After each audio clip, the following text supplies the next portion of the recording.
What's going on, guys? JSGC here, and we are here for another Manchester City video. This time we are here for the Anfield analysis, and we have some very good news from the game. We've managed to pick up a point. We remain unbeaten, so do Liverpool, and we remain top of the Premier League table. So all is good. So I'm going to do an analysis now, talking about the team, how the game went, what I felt could have been improved, what we did well, and moving forward from there. So first up, before we crack on with this video, I just wanted to say if you could help support my channel, make sure that you subscribe, put your push notifications on. We're aiming for 1,500 subscribers, so it'd be ace if we could hit that soon. And we're going to crack on with this video. So, last game before the international break, we've got a difficult game at Anfield where we haven't won in 15 years. Everything's against us. Was Gundogan going to be in the team? Was Kevin De Bruyne going to be in the team? Was we going to see Benjamin Mendy return, etc, etc. But Man City went with a strong side. Sane was benched. We put on Riyad Mahrez. Ended up having Mendy playing. Harsh on Leroy Sane, I thought, because I thought Leroy Sane has played very well in the last few games for Manchester City. But Raheem Sterling went on the left, who looked fine in my opinion. And we had a nice versatile defence, which could go at any time from 4 at the back, which was what we had lined up. Walker, Stones, Laporte and Benjamin Mendy, which could go to 3 at the back, with Walker slotting into the 3 at the centre-back when we was on the ball, and when defending it'd go into a 5 at the back. So yeah, I thought, in my opinion, I say 5 at the back, I mean like Fernandinho would then push back, and then it end up being like, well, 5 at the back, and then end up with the players defending as well, with the midfield cutting back. Fairly decent. We had Fernandinho in as well, no Vincent Kompany, no Otamendi, they were on the bench. Keita didn't start for Liverpool either. So we had a little bit of a mixed match, in my opinion, from both sides. We didn't have teams that I was expecting to be fielded, but there we go. First half, not a lot really to report on. It was an okay first half from our point of view. Nothing much. 10 minutes of early pressure from Liverpool, always going to happen, particularly at Anfield on that small pitch. Once we eased our way into the game, Mo Salah had one snapshot that went wide, nothing too concerning, but once we got into the game we looked decent. Bernardo Silva, absolutely fantastic in the middle for Manchester City today, brilliant. Weren't allowing Liverpool too much space, they were struggling to get involved. There was a few talking points. Aguero could have had a penalty with a silly challenge from Lovren. Instead, Aguero decides to try and turn him instead. He ended up getting, I think, a shot that was blocked and out for a corner. Was it a penalty? I've seen him given, I've seen him not given. Lovren should learn to keep his arms down, in my opinion. He'll do that once too often. But we've got Martin Atkinson in charge, and we all know from the preview what we kind of thought of that. We still not forgot that challenge from Ashley Young on Sergio Aguero last season at the Etihad. Not too good in my opinion. Milner ended up going off though early on. He ended up picking up an injury, and so Naby Keita ended up coming on for Liverpool. But as far as half times go, fairly decent. We had one talking point. It was just Fernandinho raising his hand onto Sadio Mane after Mane had kicked his boot up there. I'm not sure if either of them were punished. I felt like both of them maybe should have been yellow carded for that one. But a lot of inconsistencies there. Bernardo Silva picked up a yellow card too for a challenge on Salah when he weren't going anywhere. It wasn't a cynical challenge or anything. So yeah, a bit disappointing on that aspect from the officiating, but as I go on through this analysis you'll see why I'm not moaning too much about the decisions that get made. So we'll go into the second half. We know Liverpool's going to have a go. First 5 minutes or so they decided to do that. However, Liverpool looked very leggy. They looked like they've been sussed. They didn't know what to do. Like, they didn't have any fresh ideas. They have workhorses in midfield, and by that I mean players that work hard, run a lot, but not particularly quick. They missed Alex Oxlade-Chamberlain in this game, I thought, and they didn't have a lot of creativity there. Whereas Manchester City, as the game was going on, they were finding gaps, and we had a lot of creativity coming through. David Silva, Benjamin Mendy coming through, Bernardo Silva too, was making things happen. And from there, was growing into the game. We brought Sane on, we brought Gabriel Jesus on for Aguero and for Raheem Sterling. I thought Raheem Sterling didn't do too bad on the left, considering it's not his actual wing that he should be playing on. Riyad Mahrez had a disappointing game in my opinion, but he did make Allison work a couple of times, particularly in the second half. He was getting forward, trying to make things happen. Liverpool were always expecting to go onto his left. It was allowing space on his right. He managed to get a decent shot away in the second half too, which went just across the goal, which was a beautiful ball in from David Silva too. Could have scored that opportunity. It'd have been a very beautiful goal in my opinion if it had gone in, but it didn't. And then we'll move on to the main talking point, probably the talking point. I've recorded straight after the game, by the way, so I presume everyone's talking about the penalty incident that happened.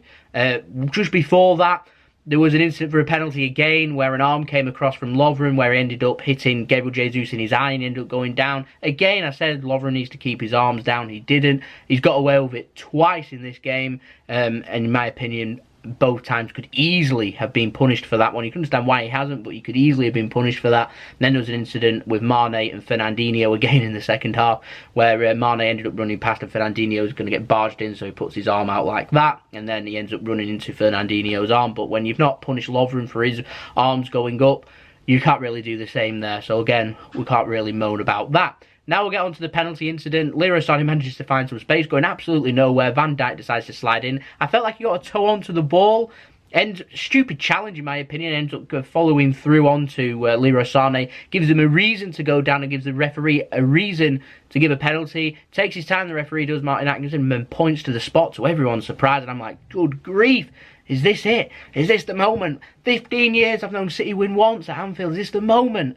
Gabriel Jesus and Riyad Mahrez end up having an argument, like who's going to take it. Sergio Aguero's obviously gone off, so he's our penalty taker. He'd have been taking it if he was on. Gundogan's an excellent penalty taker. He wasn't in the squad. David Silva maybe could have stepped forward, but Riyad Mahrez and Jesus wanted it. Riyad Mahrez has brushed him away. When you're brushing players away and say, no, this penalty's mine, you have to score it, which naturally means with the Anfield curse there, it's still in place now. Puts it high, possibly wide too, in one of the worst penalties that you'll see. But a 0-0 at Anfield, I'm going to take that every day of the week. That's why I'm smiling. If this was against another side, if this was, I don't know, against someone like Southampton away or something and we'd missed that chance, I'd be a lot more angry at this performance, because we were very held back in this game, to my surprise, and it seems to have worked quite well. We've obviously watched the DVDs with what Napoli have done and Chelsea have done with Liverpool in restraining them in the last 3 games. It means Liverpool now have gone without a win in 4 games. We've gone to Anfield, a ground that we don't win. We also don't normally come out with any points either. So Liverpool, I'm not sure if they're feeling like it's a point gained or 2 points dropped. I'm certainly feeling like this is a point extra, because this is a point that we don't normally ever get in the game. However, we just put that penalty. It wouldn't have been perfect. It has been absolutely amazing. But we move on. Like I said, we're top of the league. So we'll have a look at some stats, because I found these very interesting when I was just having a look at them just before I prepared this video. Now, possession-wise, 49.4% for Liverpool, 50.6% for Man City. We're used to 60, 65, 70, even 80% possession. This is very close. I've known once, I seem to remember, in a Champions League game, was it last season, where we ended up having less possession in a game. I can't for the life of me remember what it was, but we've had more possession than Liverpool at Anfield too. Incredible. I wasn't expecting that. We're very laid back on the ball, very conservative when going forward. We didn't commit too many men forward. We was waiting for Liverpool to tire and then try and have some chances, which we did get, unfortunately. I wanted us to be clinical. They didn't go. Same can be said for Liverpool. 7 shots for them, 6 for Man City, 2 on target for both of them. In terms of passing, very close again. 514 passes for Liverpool at a pass completion rate of 83.5%. 527 for Man City at 83.5% too. This is so close. Attacking third, 109 passes for Liverpool, 107 for Man City, 64% pass completion rate in the attacking third for Liverpool, just 60.1% for Manchester City. No clear-cut chances for either side. Liverpool put more crosses into the box than Manchester City. Man City ended up making more dribbles, we had more corners, we had more offsides, and we both had the same amount of recoveries and 1 tackle in it. Liverpool ended up making 17 tackles to Man City 16. This is such a close game. Interceptions 12-11 to Liverpool. This is such a close game. Defensive stats close, attacking stats very close. This couldn't be a more nip and tuck game where if you could steal it at the end, you've stolen all 3 points. We had the chance, it wasn't to be. We move on. It's the international break now. We've got 2 weeks of recovery to focus on our next games going in. We've got obviously all them games coming up right at the end of October into November, but first up we've got to be thinking about Burnley at home, a side that you presume are going to be very negative and defensive, so we have to find a way of breaking them down. Back to that one. You'd expect this to have been a both teams to score game, but there we go. A 0-0 at Anfield. I said I'd take a draw. I meant that. I'll take this draw. We're top of the league. We move on. The title isn't going to be decided today on this result. Are we going to be looking back at this? Probably not at the end of the season as thinking, oh, if only we'd put that penalty away. You know, doesn't matter. Riyad Mahrez hopefully will pick himself up from that. And everyone will be criticising him not wanting to take penalties. I want him to be confident enough to be able to say, I'm going to score the next penalty. He's missed his last 4 in 6 penalties he's missed now in the Premier League for Riyad Mahrez. Not a great statistic, but if he's willing to step forward, he has the confidence there. He wanted to impress. You can't ask for much more than from him. He's just not put the ball in.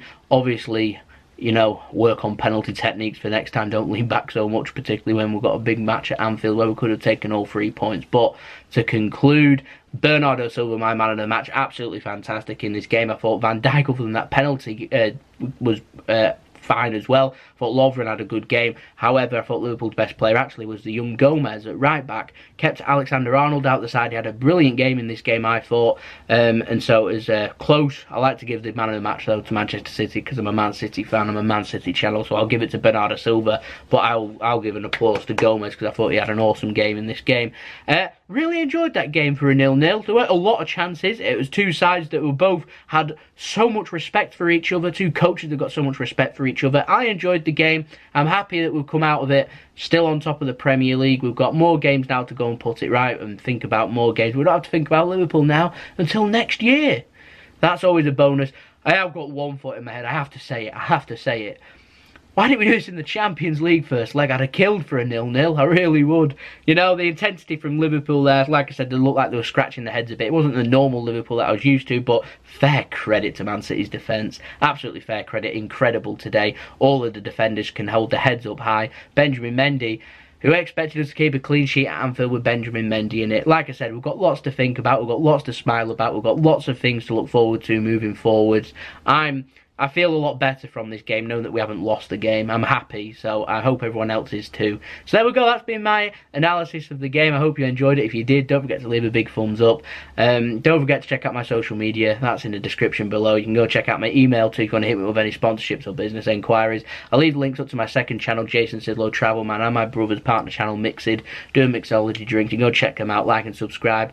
I'll leave them up at the end of the video if you want to go and check them out, or go and check them out on my channel. Just click on my channel and look on the side on featured channels. You'll see them there. Go and check them out, like and subscribe over there. Go and check out my other videos. Don't forget to share this video if you did enjoy the video. Like I said, leave a big thumbs up. Don't forget to subscribe, and I'll see you all again for the next football and Manchester City video. We've got the international break, so the videos won't be as regular, but we'll still have a good few videos coming up over the next week or so, so stay tuned for that, and I'll see you all again soon for the next City and football video. So it's been JSGC. I hope you have a wonderful rest of your day. A point and top of the league. I'll take it. Peace.